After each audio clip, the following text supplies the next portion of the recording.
Hello বন্ধুরা, নমস্কার। কেমন আছো সবাই? বিনা ভ্লগ চ্যানেলে সবাইকে স্বাগত, ভালোবাসা ও শুভেচ্ছা জানিয়ে একটা নতুন রান্নার রেসিপি তোমাদের সাথে শেয়ার করলাম। পুরো ভিডিওটা দেখার জন্য অনুরোধ করছি। সম্পূর্ণ ভিডিওটা দেখো, তোমাদের খুব ভালো লাগবে। যারা নতুন বন্ধুরা আমার চ্যানেলে নতুন, তাদেরকে অসংখ্য অসংখ্য ধন্যবাদ আমাকে বন্ধু করার জন্য, আমার রেসিপি দেখার জন্য। দেখো বন্ধুরা, আমি আজকে কোনো ইলিশ মাছ নয় আর কোনো ভেটকি মাছও নয়, আমি সামান্য রুই মাছ দিয়ে আজকে পাতুরি বানিয়েছি, সেও আবার কড়াইতে। তোমরা দেখো, সত্যি তোমাদের খুব ভালো লাগবে। এটা সহজ রেসিপি, বাড়িতে যে কোনো মাছ থাকলে এই রেসিপিটা বানিয়ে নিতে পারবেন। প্রথমে আমি এখানে 4 টুকরো রুই মাছ নিয়েছি, 4 টুকরো দিয়ে ভালো করে নুন হলুদ মাখিয়ে নিয়েছি, দিয়ে কিছুক্ষণ রেখে দিয়েছি নুন হলুদ ঢোকার জন্য।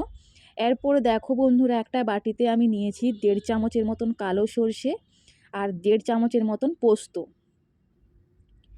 আর এখানে নিয়েছি 4-5টার মতন কাজু বাদাম, 3টে কাঁচা লঙ্কা, হাফ পেঁয়াজ, 4-5টার মতন রসুন, আর 1 টুকরো আদা কুচি, হাফ টমেটো আর কিছুটা সামান্য পরিমাণ ধনেপাতা দিয়ে ভালো করে এটাকে আমি পেস্ট করে নেব। দেখো, পেস্ট আমার হয়ে গেছে। পেস্ট হওয়ার পরে একটা বাটিতে আমি তুলে নেব, কারণ যেহেতু এটাকে আমাকে মাখাতে হবে, তার জন্য আমি একটা প্লেটে করে নিয়ে নেব। তোমরা দেখতেই পাচ্ছ এইরকমই ব্যাটারটা হবে, এই রকমই আমি তুলে নেব। তুলে নেওয়ার পরে ওতে আমি এবারে কিছু মশলা অ্যাড করব, গুঁড়ো মশলা। যেমন আমি এখানে দিলাম হলুদ গুঁড়ো, কাশ্মীরি লঙ্কার গুঁড়ো, জিরে গুঁড়ো, স্বাদ মতো নুন আর সরষার তেল দিয়ে, আর কিছুটা একটু মিষ্টির জন্য আমি সামান্য পরিমাণ চিনি অ্যাড করব। দিয়ে ভালো করে হাত দিয়ে এইভাবে মাখিয়ে নেব পুরো মশলাটা। মাখিয়ে নেওয়ার পর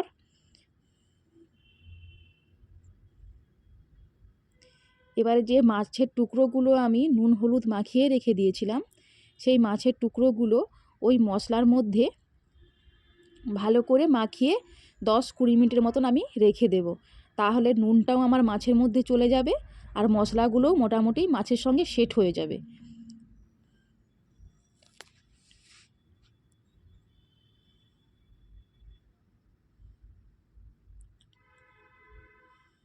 দেখো, 10-20 মিনিট আমি রেস্টে রেখে নেব।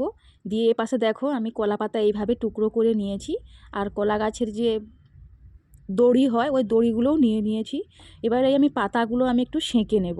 সেঁকে নিলে কি হয় বন্ধুরা, আমার মুড়তে সুবিধা হবে।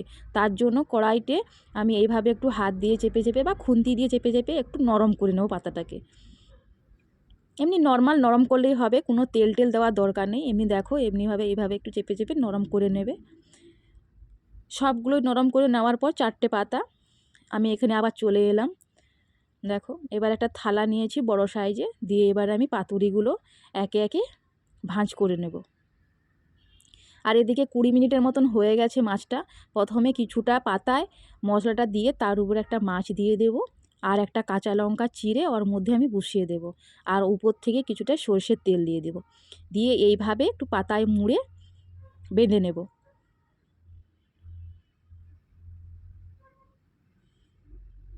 এইভাবে দড়ি দিয়ে একটা সুরকি দেব, দিয়ে পেছন পাশ থেকে আরেকটা দিয়ে, দেখো একটা পাতুরি মোটামুটি এইভাবে রেডি। এবারে বাকি যে 3টে আছে আমি ওই বাকি 3টে আমি এইভাবে করে নেব।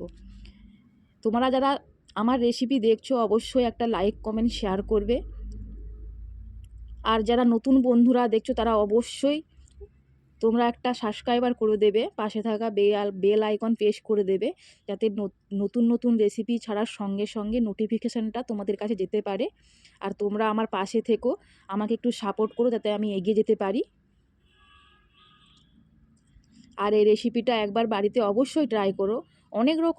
অনেক কিছু রান্না হয়, ভেটকি মাছ, তারপরে ইলিশ মাছ, এই রুই মাছের পাতুরি একবার বানিয়ে অবশ্যই বাড়ির লোকজনকে বানিয়ে খাওয়া, বা আত্মীয় স্বজন বাড়িতে এলে এইভাবে ইলিশ মাছ না থাকলে, ভেটকি মাছ না থাকলে এইভাবে এমনি নর্মাল মাছ দিয়ে পাতুরিটা বানিয়ে খাওয়াতে পারো। সবাই প্রশংসা করবে, তার থেকে সবাই একবার রেসিপিটা জেনেও নেবে তোমাদের কাছ থেকে।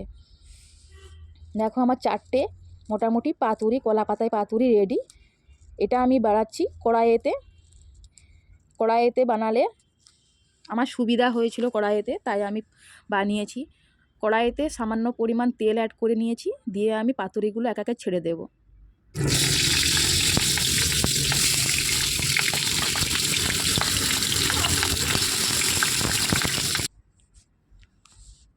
একদম লো ফ্লেমে, কোনো গ্যাস ট্যাস বাড়াবার দরকার নেই, কারণ মাছটা ভেতরে সেদ্ধ হবে। পুরো একদম লো ফ্লেমে রান্নাটা করবে, ঢাকা দিয়ে দিয়ে করবে।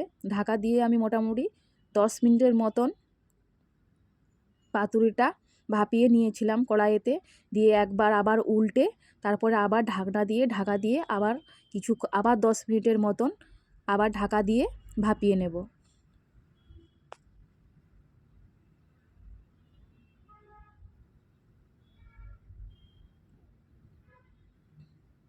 এইভাবে মোটামুটি 15-20 মিনিটের মতন এরকমভাবে ভাপিয়ে নেবে। দেখো এরকমই কালারটা এরকমই চলে আসবে কলা পাতার, একটু লালচি লালচি ধরনের হয়ে গেছে কলা পাতাটা। আর একটু হাত দিয়ে চেপে চেপে দেখবে যে কতটা নরম হয়ে গেছে। এবারে চলো বন্ধুরা দেখে নেওয়া যাক যে ভেতরের মাছটা কেমন হয়েছে। দইটা আমি খুলে নেব, খুলে নেওয়ার পরে পাতাটা আমি খুলবো। দেখো কি দারুণ কালারটা এসছে। গরম ভাতের সাথে এই পাতুরি থাকলে আর কোনো রেসিপি তো দরকার নেই।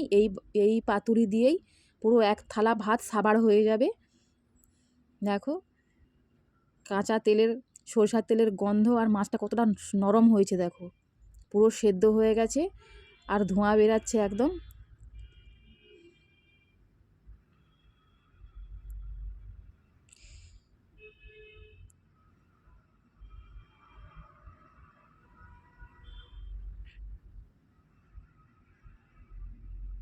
অবশ্যই আবার একবার বলছি, অবশ্যই আমার চ্যানেলটা সাবস্ক্রাইবার করে দাও, লাইক কমেন্ট শেয়ার করো। সবাই ভালো থেকো, সুস্থ থেকো, দেখা হবে পরের রেসিপিতে। টাটা।